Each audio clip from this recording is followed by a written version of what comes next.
Welcome, everybody. I'm delighted to welcome you to tonight's Yom HaZikaron and Yom HaAtzmaut event with Liberal Judaism and Reform Judaism. My name is Graham Carpenter. I have had the great privilege of being on the board of Liberal Judaism for the last 6 years, although recently stepped off, and I'm also a board member for the World Union for Progressive Judaism. And I'm delighted to be co-hosting tonight with Nolene Cohen. Nolene. Good evening, everybody, and welcome to our event. I am Nolene Cohen. I'm the co-chair of Eilith Synagogue, and I'm the incoming chair of the New Israel Fund. And I'm delighted to be part of this evening put on by our movements who've worked so closely together to bring it to you. As we begin this evening and the sun sets on Yom HaZikaron, Israel's Memorial Day, we're constantly reminded of that tension between sadness and loss and that immense joy that we feel in being able to celebrate Israel. Yom HaZikaron is a time when we let the pain in and we listen to stories and internalize stories, as we'll hear tonight. But it's also a moment for us to virtually, as we all do at the moment, wrap our arms around Israel and that melting pot that is culture for us, that is music and food and language and liturgy. Graham, do you want to share what we're going to talk about this evening? Absolutely. So as we all know, Israel is this amazing mosaic of culture and experience. And tonight we're delighted to be bringing you 4 stories, all looking at different areas of Israeli culture. So we'll be going from poetry to language to music and also a bit of alcohol. And I'm very, very excited for what we have in store tonight. We have some really great speakers and amazing rabbis. And we're really I'm really excited because we're also going to be really in touch with the Israel movement for progressive Judaism as well. And so, I think that next we now have a special message from Minister of Knesset, Rabbi Gilad Kariv, who we are very, very...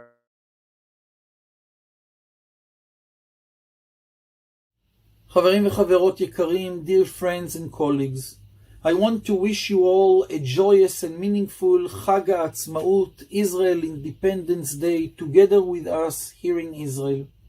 Since being elected to the Knesset, I have received messages of support and encouragement from partners and friends around the world, and I want to express my sincere gratitude for your support. I will do everything in my power to be an effective voice in Israel's parliament for the aspirations and values of liberal and reform Judaism and progressive Zionism, and see repairing and deepening relations between Israel and liberal world Jewry as a major strategic goal. As I know you are aware, in Israel we first commemorate Memorial Day, Yom HaZikaron, and then move to celebrate our independence. Yom HaZikaron is the time when we remember those who have made the ultimate sacrifice so that we can live in freedom in our homeland. Then, and only then, we can make the transition to joyous celebrations of Independence Day. A message that I have always given during this very unique 48-hour period is that as people and movements who spend most of our time striving for tikkun and improvement of our society on so many levels, and naturally, as a result, engaged in very difficult issues that involve ongoing arguments with people and communities with our beliefs, Independence Day is the time for us briefly to suspend our critique and conflicts and reveal in memory and joy over the very fact that we have a thriving Jewish national homeland, in the fact we have a sovereign Jewish and democratic nation, and in the incredible accomplishment made in our still very young country. This is a time to remind ourselves that having an independent Jewish state is the fulfillment of a dream of generations. We are all proud and committed, progressive and reform Zionists, who love Israel unconditionally, while at the same time striving to nurture Israel as a democratic and Jewish nation.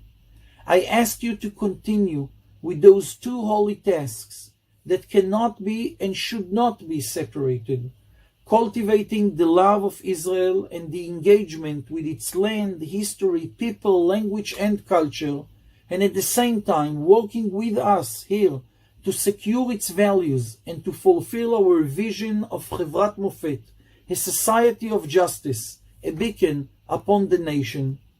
As I enter the Knesset and fulfill a long life personal dream, I do so with a profound belief that despite what we see as difficult challenges, we can, together, fulfill our collective dreams for our state and our people around the world. Chag Atzmaut Sameach. Thank you.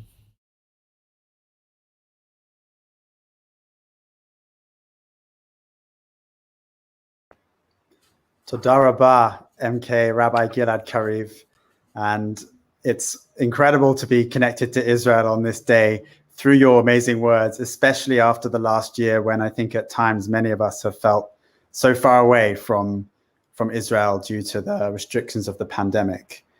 A quick plug to say, please do let us know where you're watching from. The chat is live on all of the different accounts this is streamed on.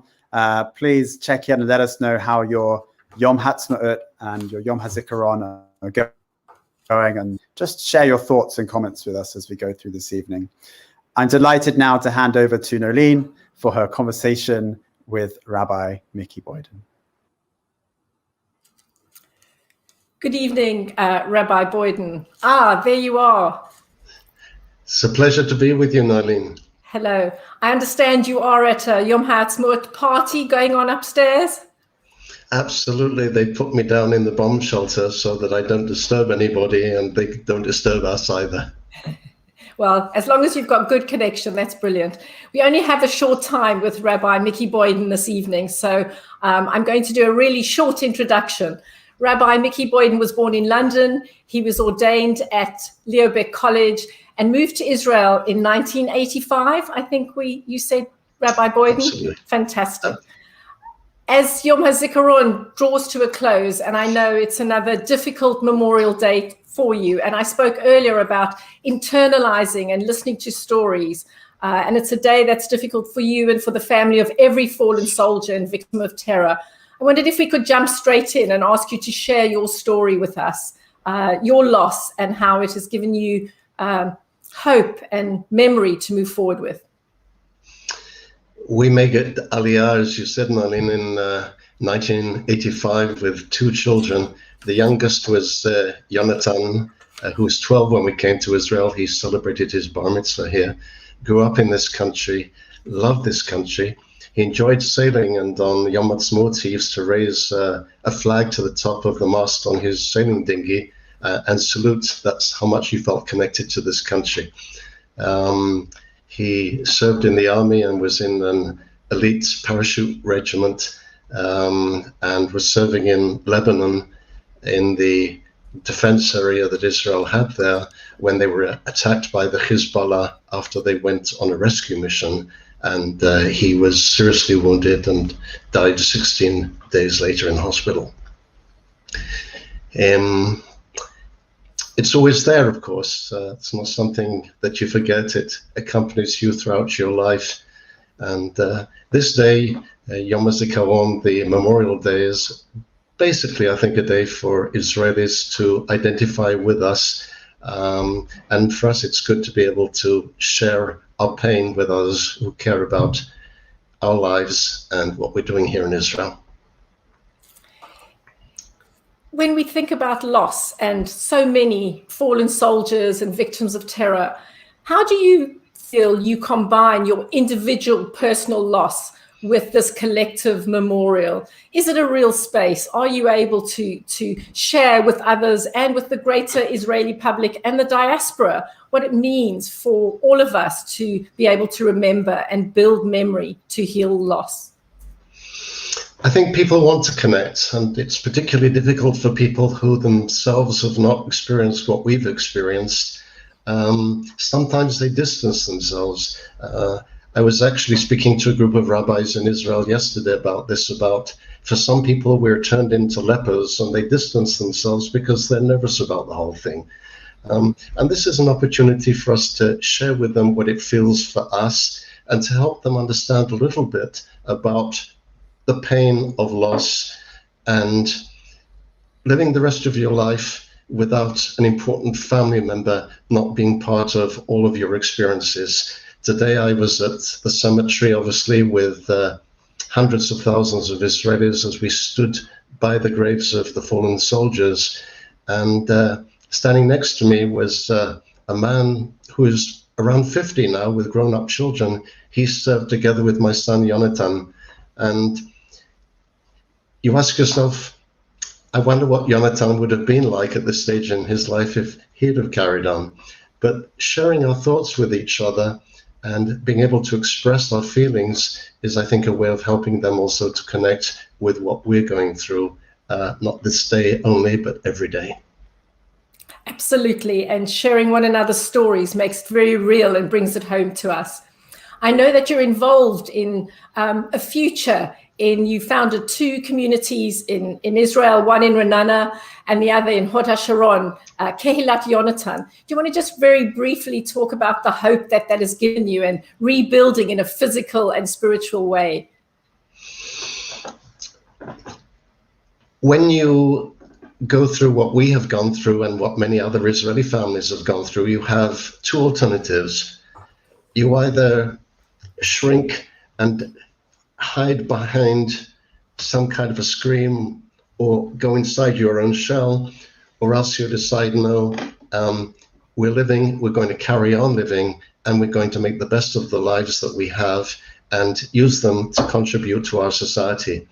And so we established in Hod HaSharon Kehilat Yonatan in memory of Yonatan, our son. And that felt very good because it was like a positive thing that we could do. And to see the life of our congregation and the activities in which people are involved, in a sense, gives some kind of continuity to the life of Yonatan and the memory of Yonatan and of the kind of person that he was. So it's very important, I think, to be able to take one's loss and one's pain and the memory and use it in a way that contributes to our society, and in this case contributes towards the development of progressive Judaism in Israel. And many Israelis who have suffered loss like ourselves do use this opportunity to reach out and do something creative. Absolutely. It's an amazing moment. And I have no doubt the way you speak about Yonatan, that he would have shared your passion for establishing progressive Judaism in Israel in the way that you have. On a slightly broader level, there is so much sadness and loss, and I think we can all feel it even through the screen in this strange world we live in. But there's hope for Israel and hope for the world we live in. Could you share with us some of your hope for Israel? And, with all the beautiful things we're celebrating here tonight comes this sort of big wish for an Israel that is all we have right now and all that we want it to be. Can you share some of your hopes with us? I'm actually very positive about what Israel can become, because there are so many people in Israel that want this country to be a country that will embody the values that we believe in, a country that will be democratic, that will be pluralistic, that will be open. There's a lot of struggling along the way to reach that, but our hopes are for a better society, and we're very positive about that. Just to tell you a very brief personal story, in Hod HaSharon, we had to literally struggle against our former mayor and city hall in order to get land to build our own synagogue here. And it took 15 years to finally get a building permit, but we didn't let go. This country exists because we never let go, and we move forward and we find a way forward. And at this point in time, God willing, having started to build a community center for our community, we will bring that to fulfillment. And that is part of the building of our society here in Israel. Rabbi Mickey Boyden, it has been a real pleasure speaking to you tonight, and we really are honored that you have shared your story with us with such humility and kindness. And we hope to one day visit your community, to visit Kehilat Yonatan when it's a standing building, and bring our hopes and our spirits to the building. So thank you for sharing your story, for being part of the Hope of Israel, and for being part of the progressive project that is being built around you and in Israel. It's been a great pleasure. Thank you for inviting me. Yom HaAtzmaut Sameach. I wish you all a happy Israel Independence Day. And Chag Sameach to you. Thank you. Thank you.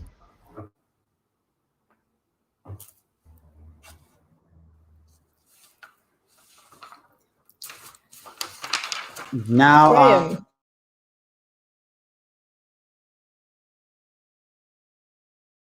And from London, we offer words for Yom HaZikaron. Today, we turn our thoughts to the land of Israel, cradle of our faith, a land hallowed by memories of prophets and poets, mystics and sages and defenders of the land. In all the ages of our history and in all the places of our wanderings, we have remembered it with love and longing, saying with the psalmist, Im eshkachech Yerushalayim, tishkach yamini, tidbak lushoni lechiki im lo eskarechi. If I forget you, O Jerusalem, let my right hand wither, let my tongue cleave to the roof of my mouth if I do not remember you, if I do not set Jerusalem above my highest joy. So now we're privileged to celebrate Israel's rebirth, but not before we recall with gratitude the vision of its pioneers, the devotion of its builders, and in particular tonight, the courage of its defenders. In the desolate spaces of a never-forgotten homeland, they built villages and towns, planted gardens, and established industries. We give thanks that out of the ashes of the death camps, there has arisen a symbol of renewal, a haven where broken lives have been made whole again, an affirmation of our people's fidelity to its past. And remembering all those who laid down their lives in honor of this land, we now have confidence in its future. El Maleh Hachamim, Shochen Bamromim, Iskor Am Yisrael. May the people of Israel throughout the world remember the souls of our brothers and sisters, members of the Israel Defense Forces, who fell in the wars of Israel at times of war and during the fulfillment of their duty to defend the land, including the souls of those who fought to establish the state of Israel and those who have been killed by acts of terrorism, all those who sacrificed their lives for the sanctification of God's name. With the help of God, they brought about the revival of the nation of Israel. They were quicker than eagles and stronger than lions as they volunteered to assist the nation, and their blood cries out from Israel's soil. The memory of their self-sacrifice and heroic deeds will never disappear from us. May their souls be bound in the bond of life, and may their names be remembered by their families, their fellow citizens of Israel, and the Jewish people. Amen. Amen.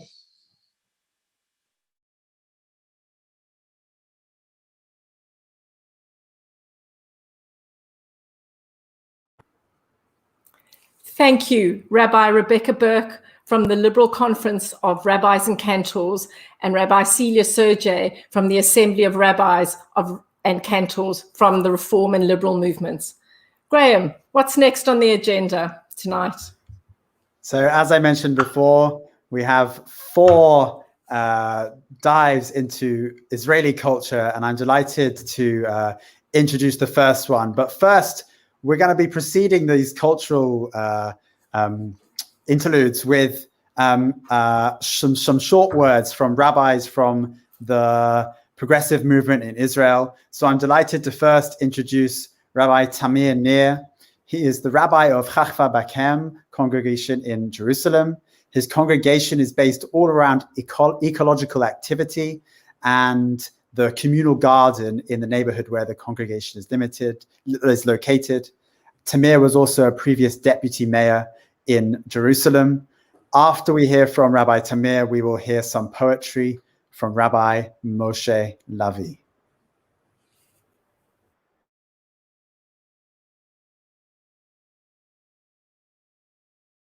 My name is Tamir Nir, the rabbi of Achva B'Kerem community here in Beit Kerem in Jerusalem.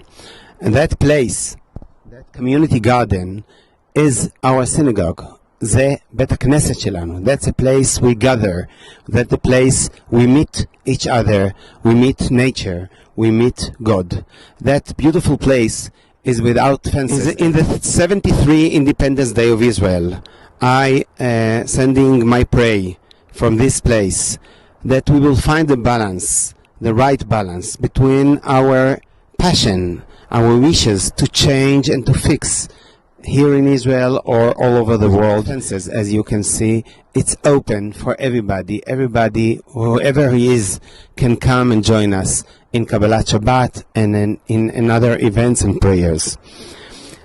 That's a place we put the seeds with tears, zorim b'dm'a, but not only that, we pick the fruit with a lot of joy, and that's a place where we, to our understanding, or that we can't fix everything, and the ability to enjoy the beautiful things that we already done and doing here in Israel, in the community in Jerusalem.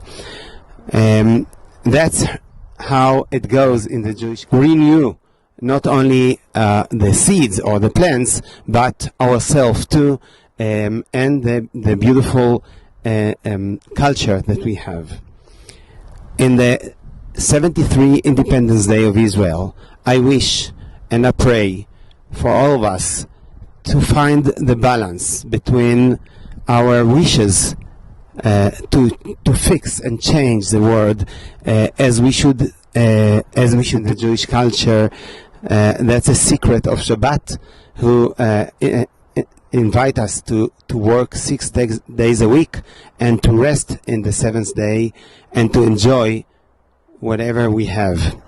Chag Atzmaut Sameach ולהתראות.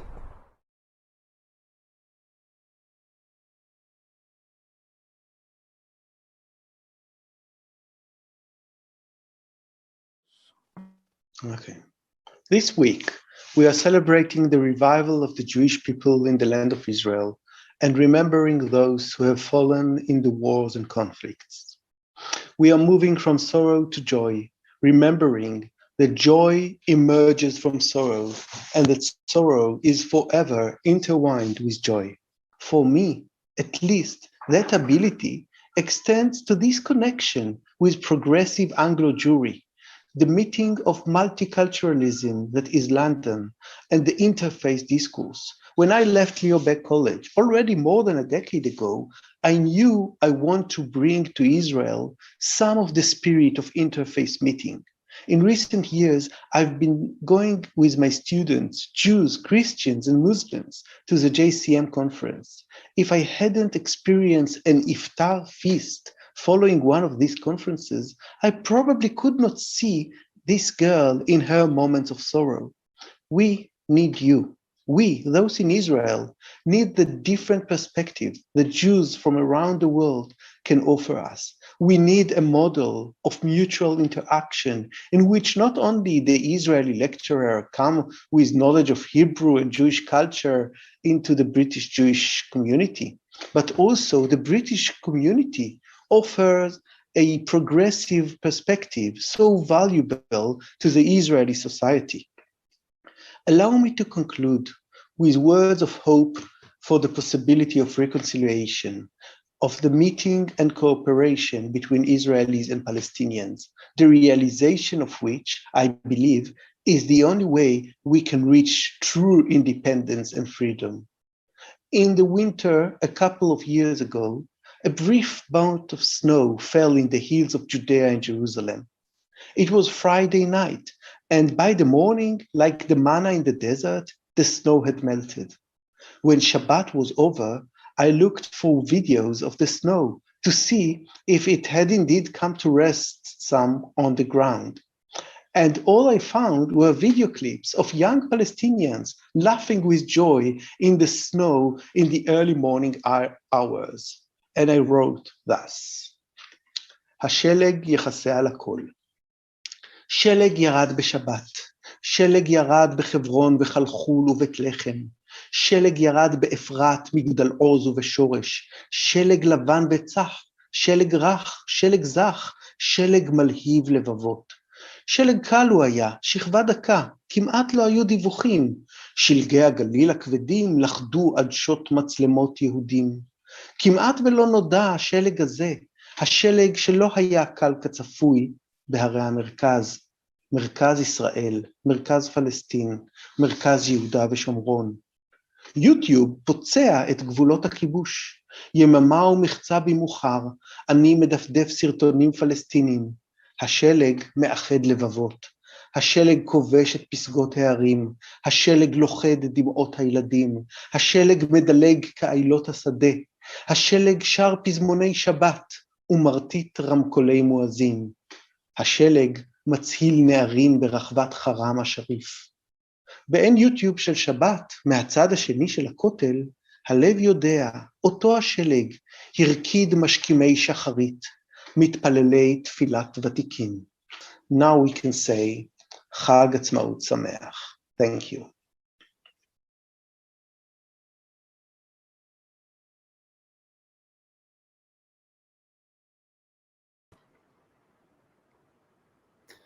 Welcome back, and amazing, inspiring words from both Rabbi Tamir Nir and Rabbi Moshe Lavee.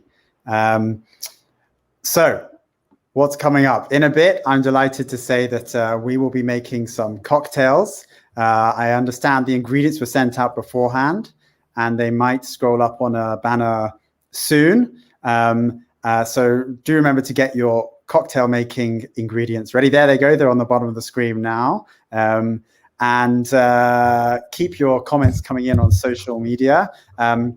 Bonus points for anyone who can guess, who can work out where this photo in my background is in Israel. We'd love to hear from you. But now it is my pleasure once again to introduce our next segment. We'll be hearing from, firstly, another rabbi from the progressive movement in Israel, Rabbi Ayala Meron. Rabbi Ayala Meron Shashoa she is a rabbi of Bevat Ayin, a congregation in Rosh Hayin in the center of Israel. And she also is a teacher in the Hebrew Union College. And after we hear from Rabbi Ayala, we'll be delving into some Hebrew language with the lovely Michal Shomer.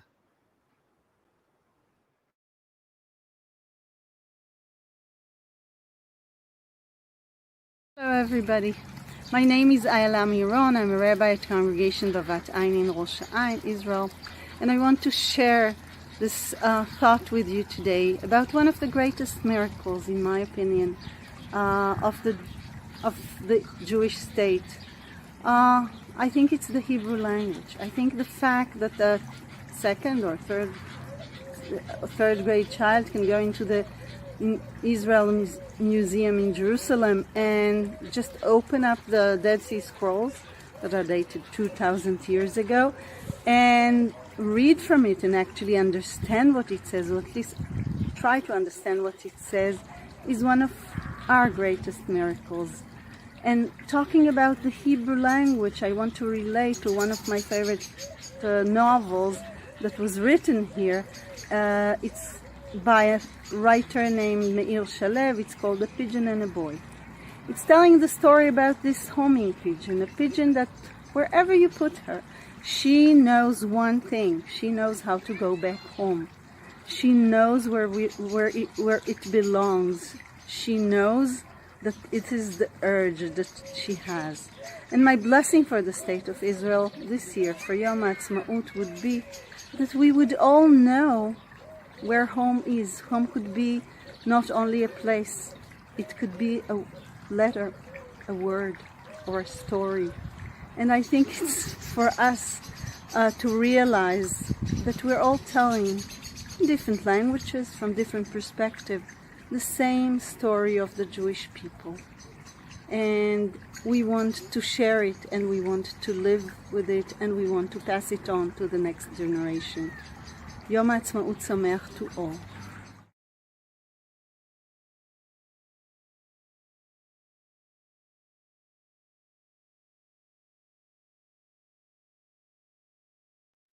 We can't really celebrate the founding of this modern state of Israel without also thinking about the revival of the Hebrew language. Historians suggest that the revival of the Hebrew language actually began on the 13th of October 1881, when Eliezer ben Yehuda and his friends agreed to exclusively speak Hebrew in their conversations. Ever since, Ivrit has evolved like other living languages, but it took almost another 140 years for new letters to be added to our ancient Hebrew alphabet.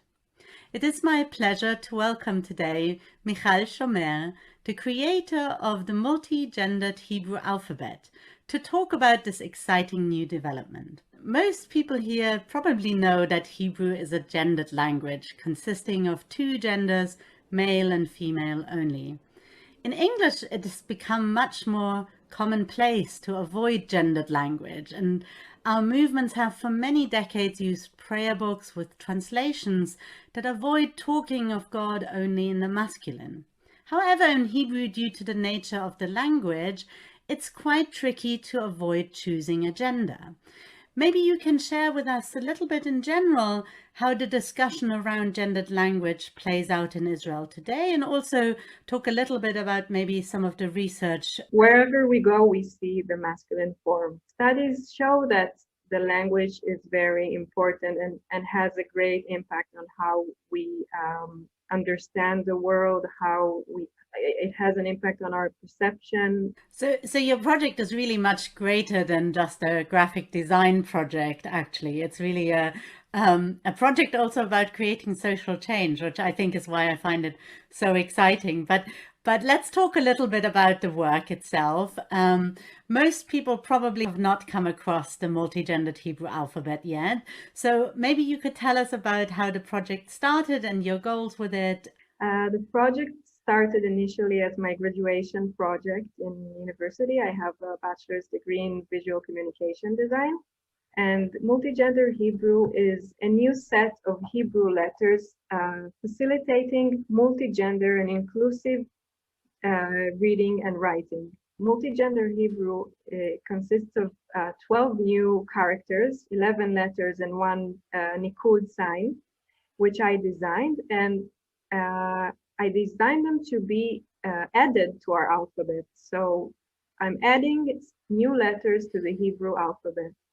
And multi-gender Hebrew has two main goals. So the first goal is to make women present in the Hebrew language, because as we mentioned, the masculine form is what we see mostly in Hebrew. So I wanted to make more space and make the women present here in our language.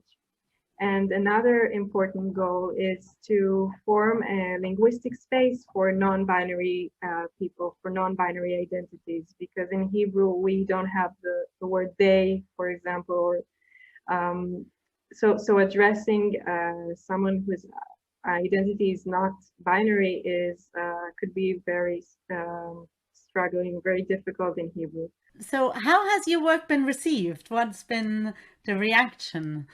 So there is a Facebook page for multi-gender Hebrew, and a few months ago I published the words welcome. In Hebrew it's two words, Bruchim habaim, bruchot habaot, in the multi-gender Hebrew way.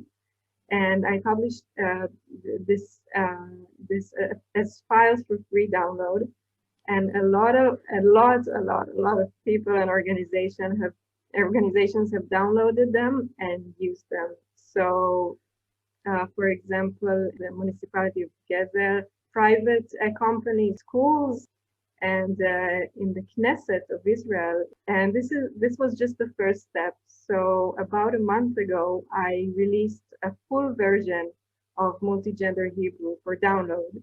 So it's been only a month, and I've seen so many examples of people using the new letters in their personal text, in documents, in exams for kids. Some teachers started to use that. So it's really amazing and exciting. People are waiting for a change, I think, in Hebrew. People were waiting for something because our language, our beautiful language that I really love, has the language puts some challenges in front of us. Our society has to be able to express the values and core values that surround us, that are important to all of us, like gender equality and being inclusive for all people. Multi-gender Hebrew is one solution to the challenges we have in the Hebrew language. The most important thing for me is that we find and that we utilize and use solutions in general. It doesn't have to be multi-gender Hebrew, but we have to understand that the language is super important and it forms our minds, and we have to make sure that we use any of the existing solutions, or we make up some new solutions to really include everyone and use the language in a way that promotes gender equality.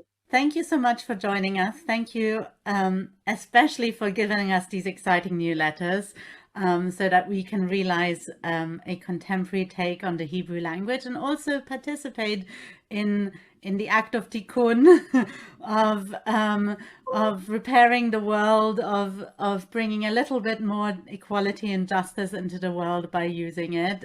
Thank you for being with us.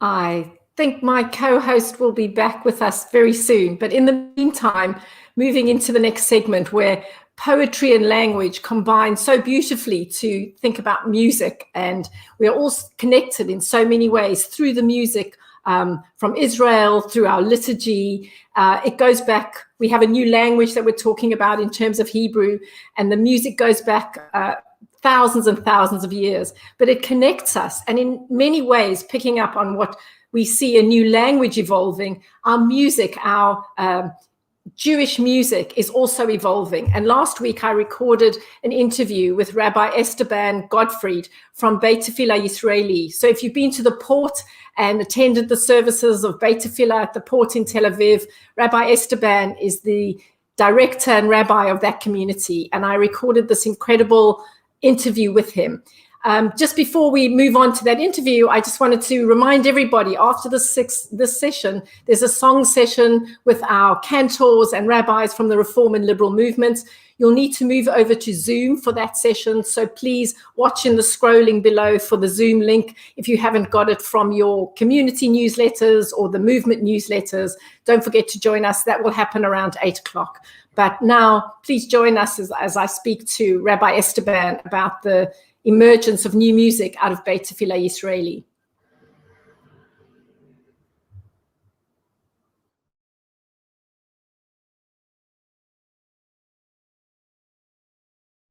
Shalom, Yom HaAtzmaut Sameach to all our friends and supporters in Artzenu. My name is Rabbi Mira Chovav of Ramot Shalom Congregation of Be'er Sheva, and I'm delighted and honored to deliver this short Yom HaAtzmaut greeting on behalf of our board and members. With your permission, I would like to do so through an Israeli song, which in Be'er Sheva, in Ramot Shalom, we very much love. It's called Tzel Umei Be'er, Shadow and Well Water, and it reflects the childhood memories of its lyricist, Yoram Taharlev, who grew up in Kibbutz Yagur, south to Haifa, in the 1940s. During those years, Jewish refugees were trying to illegally board on the shores of Israel, while kibbutz members would help them somehow escape the British authorities, gave those Zionist Holocaust survivors the typical kibbutznik clothes and tried to sort of make them invisible or inseparable from other kibbutz members. The song says, מי שרעב ימצא אצלנו פת של לחם. Here, whoever is hungry will find a piece of bread. Here, whoever is tired will find shade and fresh well water. One whose sukkah has fallen may silently enter through the door and may stay forever. The very last words of the songs are, V'hashar shuv lo yisager, may the gate never close again. So our wish and greeting to the State of Israel on its 73rd year is that in the spirit of this song, our gates will always be open to welcome the stranger, to welcome each and every one of you, and to make sure that everybody can get here at least tzel umei be'er, shade and fresh well water, and hopefully much more than that. Wishing you all Yom HaAtzmaut Sameach, and praying for better times when we can actually meet in person. לשנה הבאה בבאר שבע. להתראות.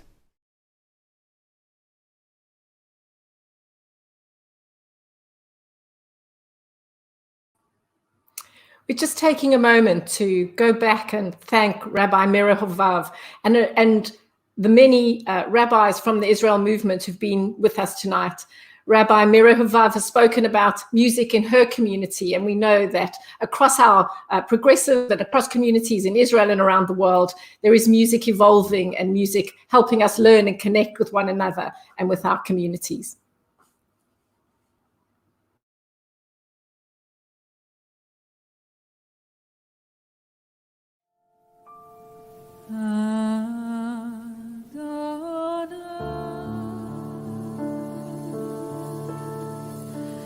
שפתי תפתח ופי יגיד תהילתך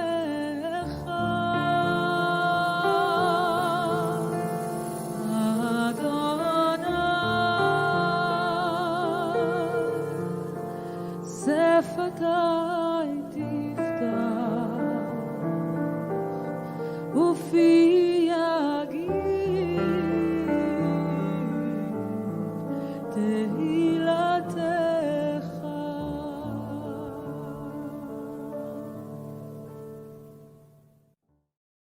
Rabbi Esteban, that music that we've just heard is very familiar to many of the people on the screen here today.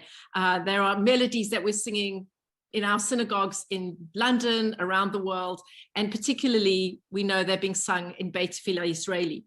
Before we start, can I just introduce you to everyone on the screen? Rabbi Esteban Gottfried is the rabbi and co-founder and director of Beit Tfila Israeli.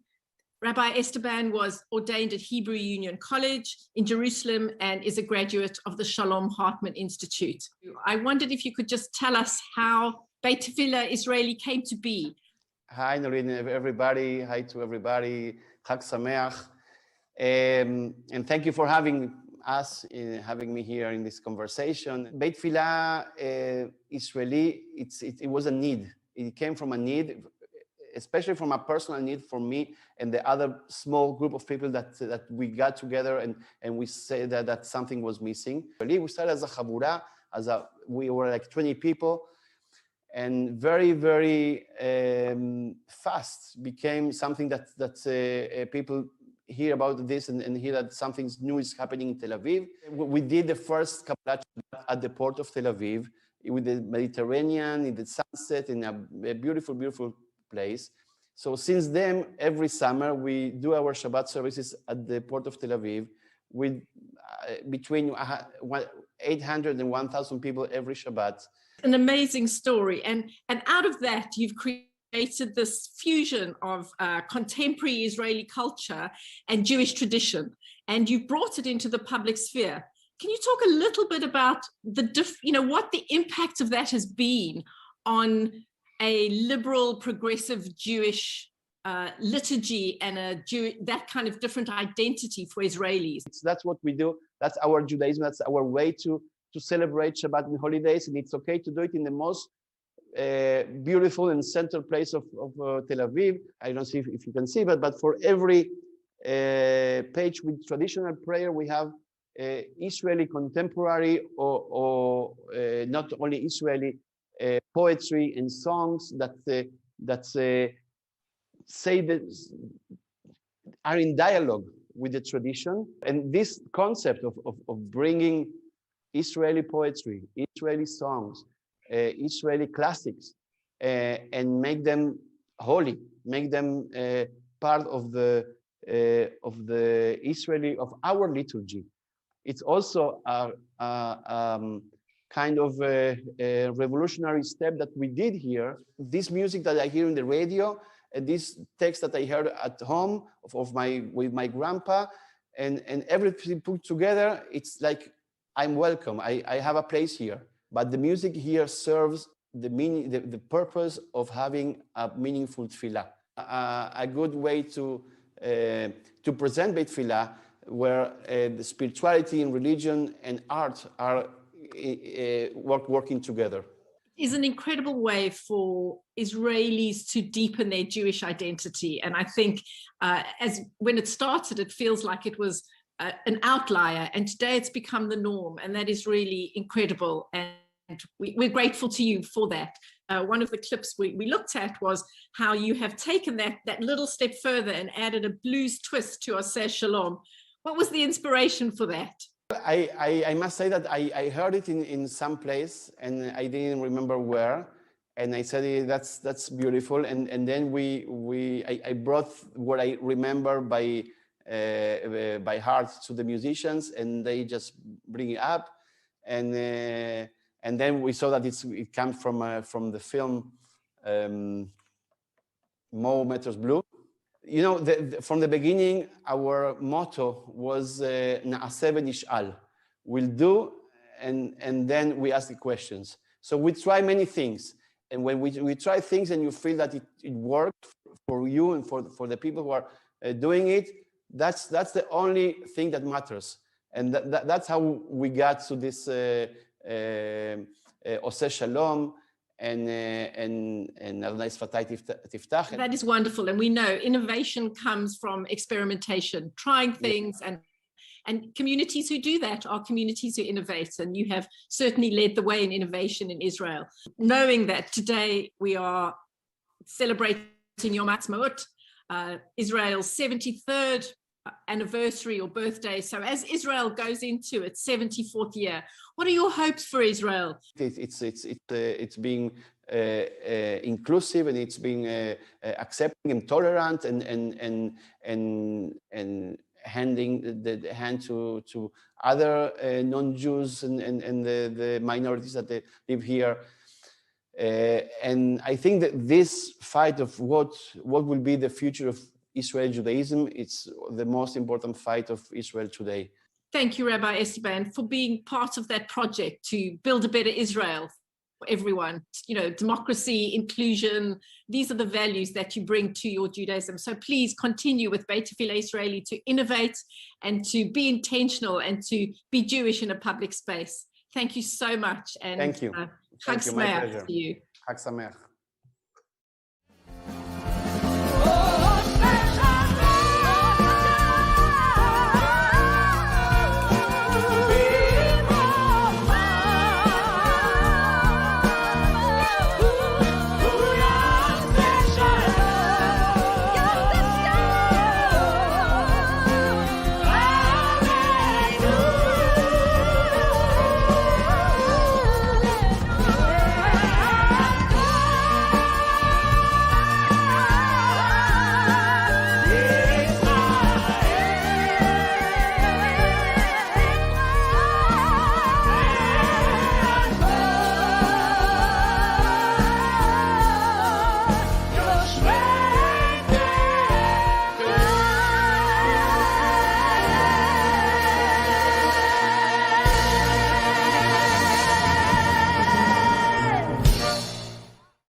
Aha, my co-host is back, and welcome, Graham.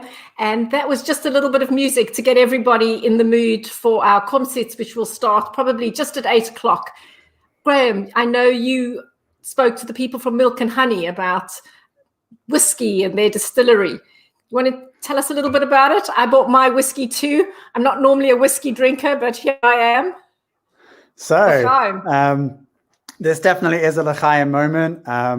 We want to thank everybody for coming. It's amazing to see all the comments on all the different streams from all the people who are watching this all over Israel, all over the UK, and even some other places in the world, and across both the liberal and reform movements. It's really, really great. Congratulations to Hillary Peer and, of course, Rabbi Leah Mushtin, who correctly guessed my picture is Kikar Rabin in Tel Aviv. So I have had the privilege last week of chatting to the Milk and Honey Distillery, which is the only whiskey distillery that is actually brewing whiskey on the ground in Israel. I had this mystical vision that it was up in the hills of Galilee using the water from the Knesset, but it's actually in the middle of Tel Aviv. We're going to hear more all about that. But Nolene, what do you know what whiskey you're drinking? I'm drinking a Balvenie, and my husband and my son won't be happy with me, but it tastes all right for a non-whiskey drinker. I think it's okay. I think we just need to check that everybody has their cocktail ingredients ready, because you got to join in and make a cocktail and let us know in the chat how it tastes, whatever whiskey you're using. Absolutely. So really excited for this conversation with Milk and Honey. But first, we're going to hear from our final rabbi from the progressive movement in Israel. So I'm delighted to introduce Rabbi Yaya Tobias. He is the rabbi in the Knesset region and of all the kibbutzim in that area. He was raised on kibbutz Yahel, and I'm delighted to hear from him now. Graham, can I just...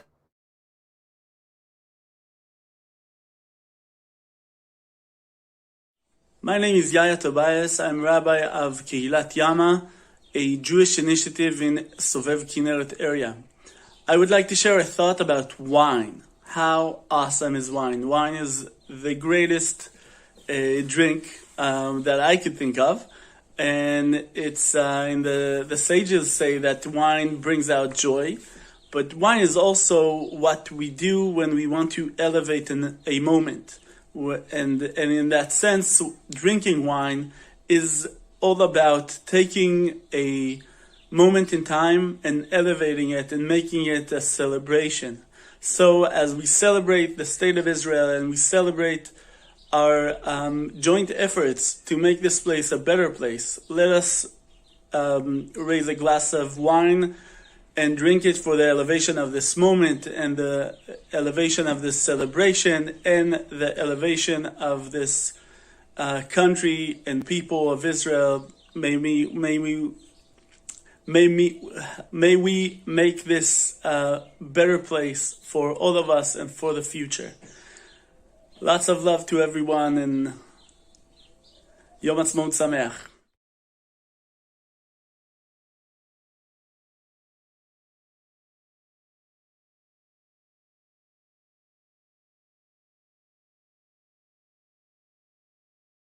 Hi, Tal. Hello, Graham. And welcome, viewers, to the M&H Distillery in Tel Aviv. We're really excited to meet Tal today. And Tal, my first question for you is, what is M&H? M&H, first of all, stands for Milk and Honey, because we are from the land of milk and honey. For a whiskey brand, it's not the best name sometimes because it's two food ingredients, which you're talking about another food ingredient. So we decided to go with M&H. We are a single malt distillery situated in Tel Aviv, in the southern part of Tel Aviv, between Tel Aviv and Jaffa. And the story actually began in 2012 from a group of friends, entrepreneurs that came from the high tech, but fell in love with whiskey because it's something you can actually hold in your hand and not only write it. And they just fell in love with whiskey and decided to be the pioneers and to open the first ever single malt whiskey distillery here in Tel Aviv. So tell us about the whiskey. So what products has M&H come up with? So we are making only single malt. So we are distilling only barley, malted barley, that stands for the single malt. We source the barley from the UK because our country, as you know, it's too hot, and our barley is not good enough. Doesn't have enough starch or sugars in it, and more fibers inside. When we put it in our casks, unlike the distilleries in Scotland, which they say their whiskey is resting or the casks are sleeping, this is the Middle East. No one's sleeping, and of course in Tel Aviv. So the casks are working because of the climate. So we need a very high, very clean new make. And the casks are actually working here in this kind of climate, the hot and humid climate of Tel Aviv. So it's a very fast maturation comparing to cold countries. For us, in 3 years, you're going to get a very mature whiskey. Most of the casks we have here are ex-bourbon. That means that it's not. We're using a second fill or a first fill after it was a bourbon cask, white oak from Kentucky. Tell us a bit more about how the whiskey tastes. Like, how would you describe your whiskey? So I think if we're talking about the classic, which is our opening version, our opening expression, it's mostly ex-bourbon cask and then some red wine cask and a drop of virgin oak, a new oak, because here in our climate, virgin oak tend to be over oaky. And the whiskey is first of all, it's kind of oily texture in the upper part of your palate, and then very sweet and gentle vanilla, some nutty and some fruitiness from the wine casks. And this combination, it's around 3.5 years old. And from time to time, we're going to have some crazy expressions like the pomegranate wine casks or some casks we are actually aging at the Dead Sea, which is the lowest place in the world. And we are the only one that can actually do it. I can't wait to try some. I only wish there wasn't a pandemic that meant I was actually in the room with you and able to sample the whiskeys. And in Israel, it's over. In Israel, it's over. I know. Why Tel Aviv? Why is MNH based in Tel Aviv? But then also, why what does it say that Israel now has its own whiskey, right? Yom HaAtzmaut. What's Israeli about this?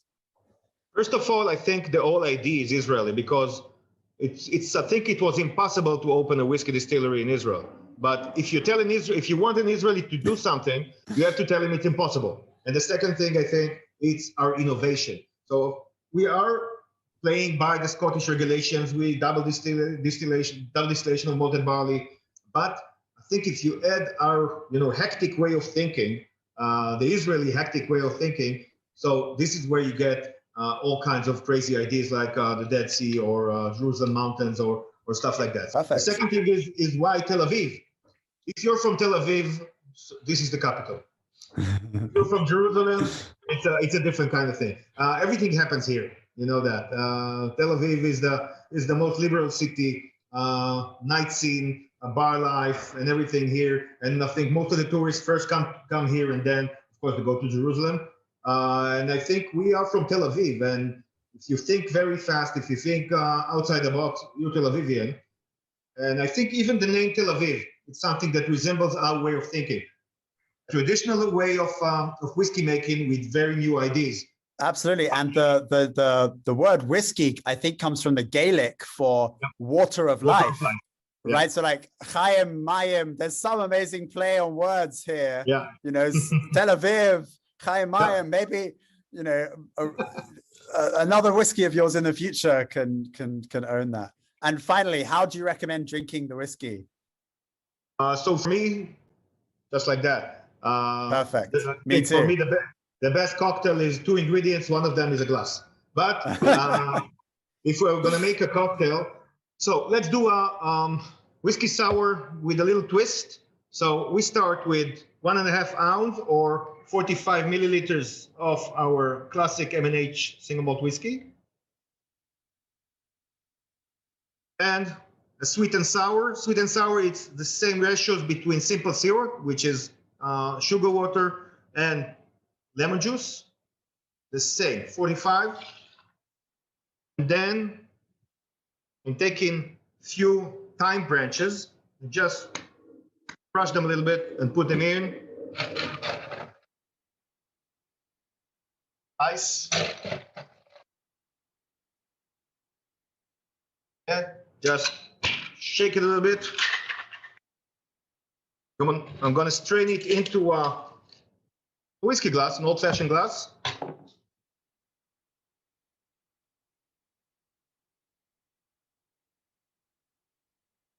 It's still hot. I'm going to add some more ice in it.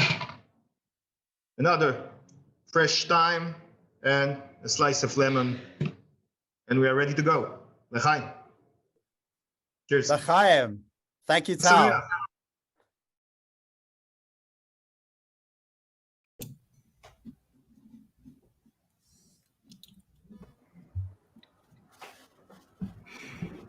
Hi, everyone. I'm Cantor Tamara Wolfson. This is Rabbi Anna Posner. Hello. And having celebrated 74 years of Israeli innovation and beauty, we invite you to stand with us and to sing the Hatikva, the Israeli national anthem, with us at this time.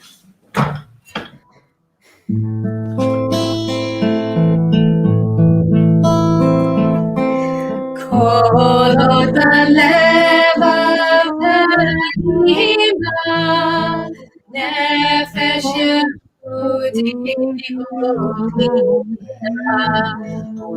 Ulfatei Mizrach Kadima Ayin LeZion Sofia Od lo avta tikvateinu Hatikva bashnot alpayim Liotam chofshi be'atzeinu Eretz Zion Yerushalayim Liotam chofshi be'atzeinu Eretz Zion Yerushalayim.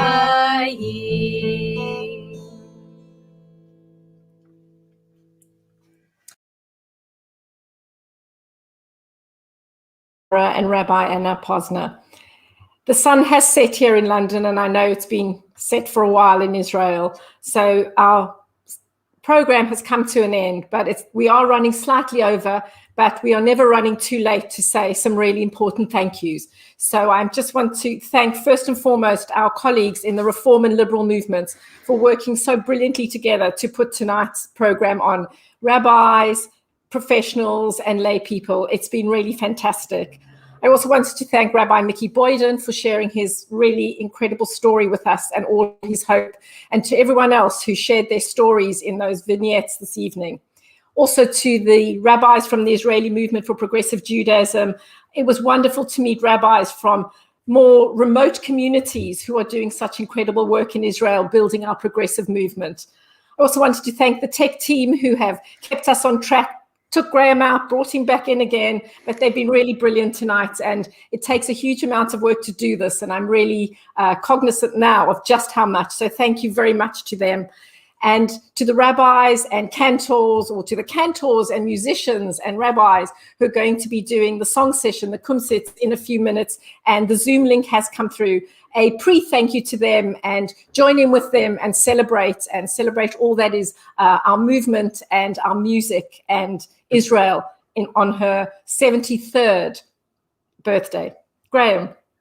And I have the absolute privilege of thanking Minister for Knesset, Rabbi Gilad Kariv. We wish you b'hatzlacha in all your work in the new government, and thanking all of the liberal and reform movements, partner organizations in work of all sorts in Israel.